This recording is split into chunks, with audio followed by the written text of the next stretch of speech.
According to this week's Sky Indicators, we are decoding exactly why this week is just a complete cosmic trap for your patience. Oh, it really is a trap, haha. Right. And we're going to talk about how a rare planetary square is about to severely test your wallet. So, my honeys, my sweet listener, we are dedicating this week's energies entirely to you. Yes, you. The absolute most loyal, warm-hearted, and cheerful sign of the entire zodiac. The one who truly, deeply knows how to enjoy the beauty of life, our wonderful Taurus. Absolutely. Isn't it great? I am just so thrilled to unpack this with you. Oh, me too. Because, let's be honest, Taurus, you have been walking through a thick, sluggish fog lately. The worst kind of fog. Exactly. That heavy, muddy feeling of, like, I have so many beautiful dreams, I planted all these seeds, but absolutely nothing is happening. Right. You know, of that vibe that March dragged in. I know it well. Well, it is finally lifting. I can't believe it. It's about time, honestly. You know, Taurus is an earth sign. So when you mix earth with all that watery, emotional Pisces energy we've had lingering in the sky, you don't get a flowing river. You just get thick, unmoving mud. Uh-huh. Literally mud.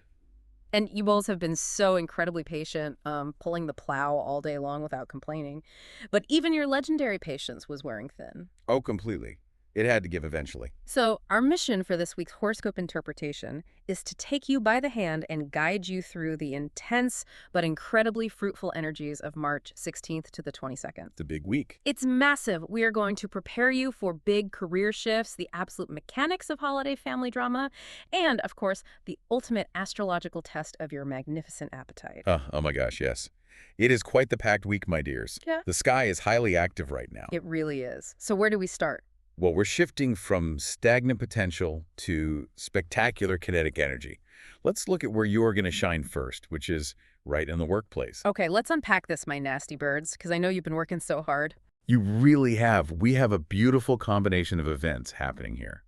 First, the Pisces new moon is happening right in your 11th house. The 11th house, remind us what that governs again. So historically, in traditional astrology, the 11th house was actually called the house of the good spirit. No, I love that. Isn't it nice? It basically governs your wider social networks, your long-term hopes, and community benefactors. Wow, okay. So this new moon is bringing a massive waves of new projects, teamwork, and highly creative ideas. But the real engine starting up here is Jupiter. Oh, Jupiter. Tell me everything. Jupiter's retrograde is finally ending. Okay, wait, let's drill into the mechanics of that for a second, because Tauruses are entirely used to Jupiter retrogrades, slowing down their wealth accumulation. Right, it's a cycle. Exactly. They know the drill. But this specific retrograde was happening in Pisces. How does a direct turn in a water sign physically change the reality for a grounded earth sign like Taurus? That is the perfect question. So Jupiter is the planet of boundless expansion and abundance. When it is retrograde, its energy is internalized. For a Taurus who builds wealth and status methodically, brick by brick. Because they're so practical. Yes. An internalized Jupiter feels like you are running in waist-deep water. You put in the immense physical effort, but the earnings, the goals, the recognition, they just stall. Because the environment isn't supporting forward momentum. Precisely. But this week, Jupiter goes direct. It wakes up. That water recedes. The ground solidifies, and those stalled earnings and delayed goals are about to speed up drastically. Past injustices at work will finally be revealed. I love to hear that, because we know you bulls are patient, but even your patience has a limit.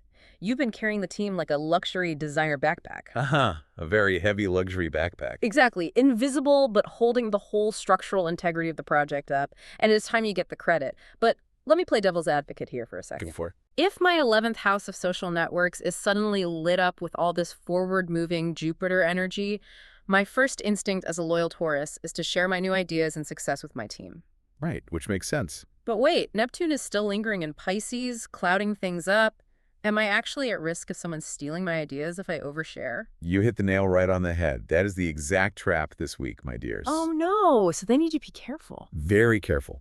Neptune acts like a beautiful, shimmering mirage. It dissolves boundaries. Because the 11th house is so active, you are going to be overflowing with brilliant, lucrative strategies. Because the fog is lifting. Exactly.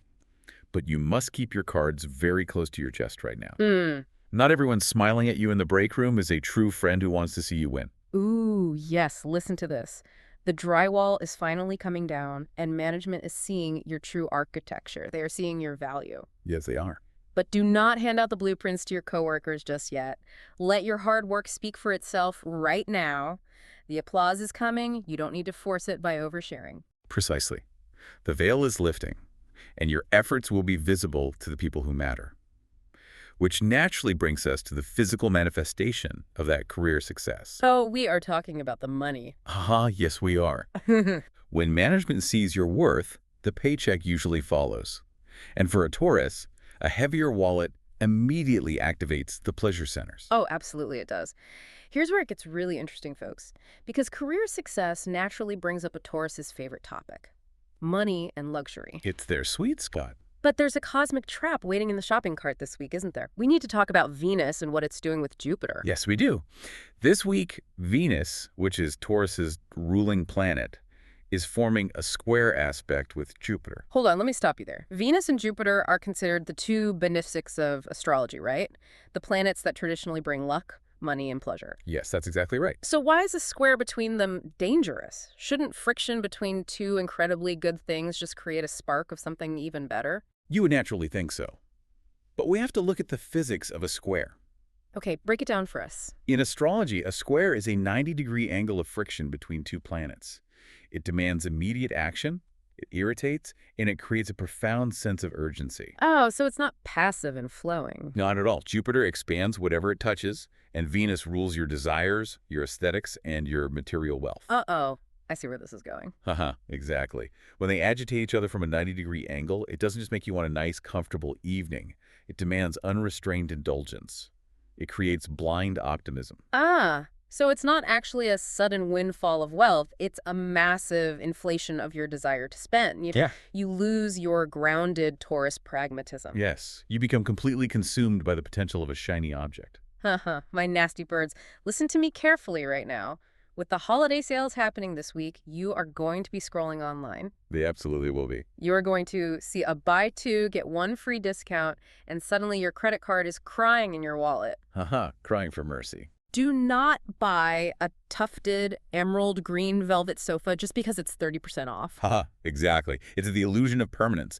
A Taurus buys things to create a lasting, secure sanctuary. Right, they want comfort. But because Jupiter is involved in this agitated square, you are buying the illusion of luxury. Golden opportunities might literally come knocking at your door. Like what kind of opportunities? Perhaps a sudden investment offer from a sibling, a childhood friend, or even a venture from abroad. You might look at these and think, I must invest in this immediately. But they shouldn't. There is a very high risk of overspending this week, or worse, taking on completely unnecessary debt to fund these sudden urges. You have to actively check the cost-benefit ratio. So put a padlock on the credit card. Yes. When an opportunity arises, whether it's a business venture from a friend or that velvet sofa, engage your logic. Do not take on heavy financial burdens or million-dollar mortgages just because it looks shiny. True Taurus wealth is built on stability, not impulsive holiday sales. But, speaking of the inflation of desire, you might actually feel the urge to buy that velvet sofa just to create a perfectly isolated sanctuary. Oh, why is that? Because, honestly, you are going to need a sanctuary this week. Since money and boundaries are being tested, let's talk about the biggest boundary tester of all holiday family gatherings. Oh, the holidays' social chaos, yes. Mercury is about to turn your Bayram holiday dinners into a complete conversational minefield, isn't it? It really is. The sky is serving up a very specific, highly concentrated cocktail for this. Mercury is slowing down to a stationary position right during the holiday week. We all know Mercury retrograde is a massive headache. Oh, absolutely. But drill down into the mechanism for us.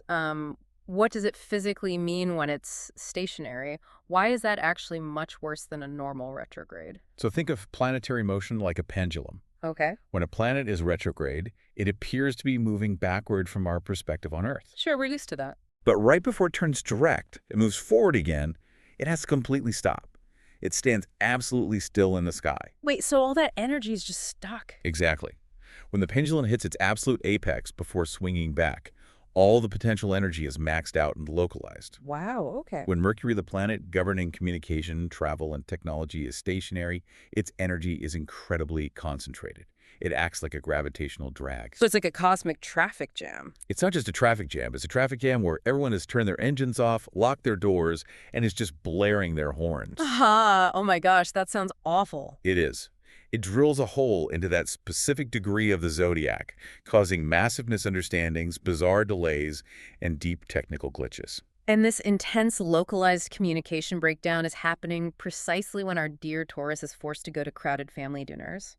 The stars are truly testing your polite, enduring smiles this week. They really are. You will be socializing heavily because of the holiday, but there is a major risk that you will feel like you are only there out of pure obligation. Ah, the worst feeling. With Mercury standing completely still, old conversations and resentments are going to get stuck on repeat. Oh no, so it's not even new drama. No.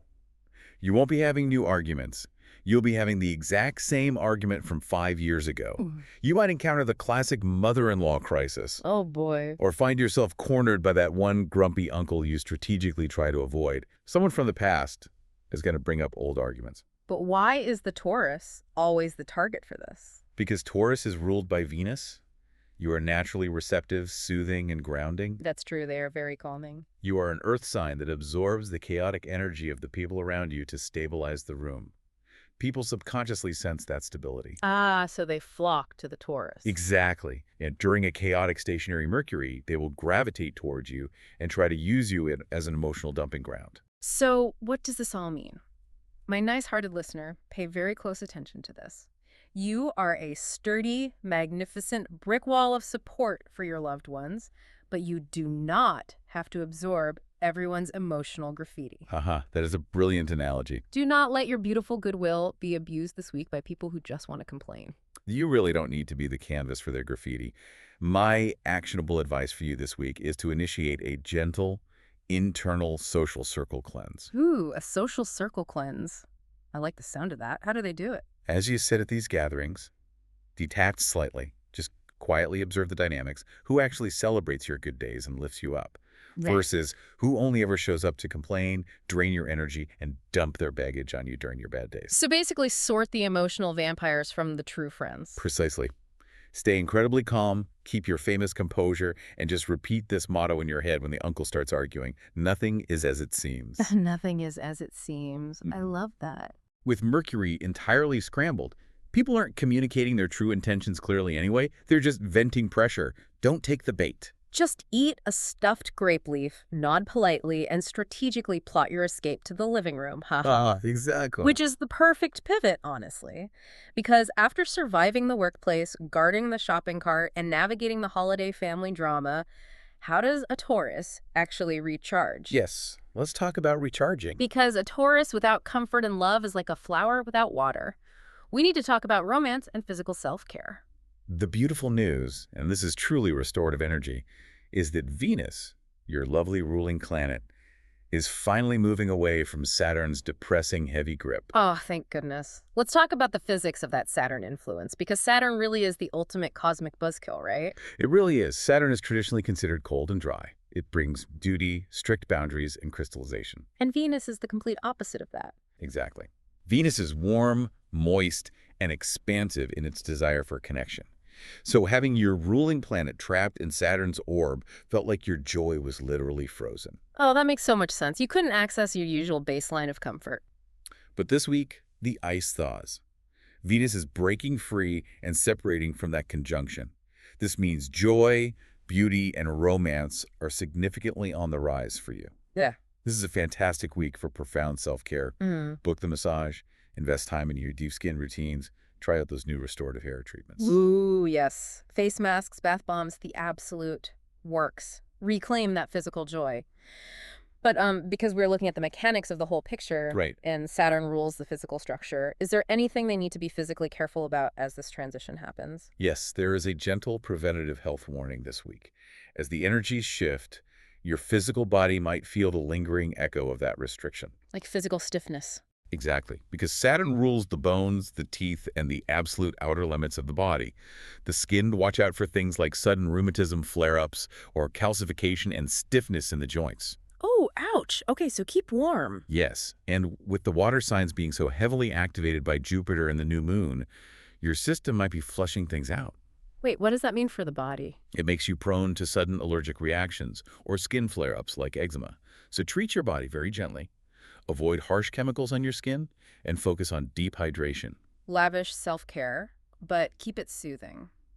Got it. Now, what about love? With Venus warming up and shaking off the ice, are the single bulls going to find romance over the holiday? Single Tauruses definitely might meet new people. The kinetic energy for new connections is very high. Ooh, exciting. However, remember the overarching mechanism of the week. Mercury is stationary, and Neptune is causing fog. You must ensure these newcomers are honest. Right, don't just fall for the first charming person at the party. Exactly. Take your time. Taurus is naturally slow to commit anyway, so trust that innate instinct. Don't rush in until the fog clears. And for the Tauruses already happily grazing in the relationship pasture. Uh-huh. Well, those in established relationships might face a little bit of passive-aggressive energy early in the week. Let me guess, thanks to that Mercury communication breakdown. You got it. Your partner might say, "I'm fine," when their body language clearly screams that they are not fine. Oh, the dreaded "I'm fine." The universal translation for "I am absolutely furious, but I want you to guess why." Exactly. The key here is not to match their stationary energy by getting suddenly harsh or stubborn. Even though the bull in you might really want to dig your heels in. Right. Use the profound healing power of Venus to smooth things over. A little physical tenderness will melt that passive aggressiveness away much faster than trying to logically argue. I can't believe it. Huh. You know, a Taurus in a bad mood dealing with a passive-aggressive partner is usually just a hungry Taurus. That is so true. I'm getting straight to the point. With this expansive astrological appetite from Jupiter squaring your ruling planet, plus the massive holiday spread sitting right in front of you, Oh boy. how many slices of baklava or cheese pastries are you realistically going to eat this week? It's going to make you smile, but watch your stomach. It is the ultimate test. That exact Venus-Jupiter square we talked about regarding the velvet sofa, it totally applies to your diet too. Oh, wow, of course it does. Jupiter demands expansion, and Venus desires sugar, butter, and pleasure. Enjoy the holiday, absolutely, but maybe stop after the third pastry so you don't end up needing a heavy stomach remedy. Haha, we want you glowing, not groaning on the couch. Wow, what an incredibly dynamic and structurally shifting week this is shaping up to be for our dear Taurus. It really is a massive energetic shift. From workplace victories finally coming to light, to dodging the illusion of velvet sofas, surviving the emotional graffiti of the grumpy uncle, and reclaiming your bodily joy. But if anyone has the grounded, earthy strength to handle it beautifully, it is you, Taurus. They absolutely do. And I want to leave you, my dear listener, with a warm, lingering thought to deeply mull over as you navigate all these shifting planetary mechanics. Ooh, tell us. This week, as that heavy fog finally clears Yeah. and the drywall comes down so you can start to see the visible fruits of your labor, Yes. ask yourself this. When you finally step into your full power and the applause for your hard work inevitably starts, who in your life is clapping the loudest? Oh, wow. And who is standing in the corner with their arms crossed? Oh, that is absolutely brilliant. Pay very close attention to genuinely claps for you, my honeys. Exactly. Well, next week, your Taurus is waiting for big surprises. In order not to miss it, don't forget to subscribe to our channel called What Do Stars Say? If you liked our horoscope interpretation of this week, don't forget to like it. Don't be shy to share your comment with us. We love reading them. We are sending you plenty of positive energy. Wishing all our honeys and dear listeners a joyful, peaceful, and wonderfully indulgent week. You have earned every bit of it.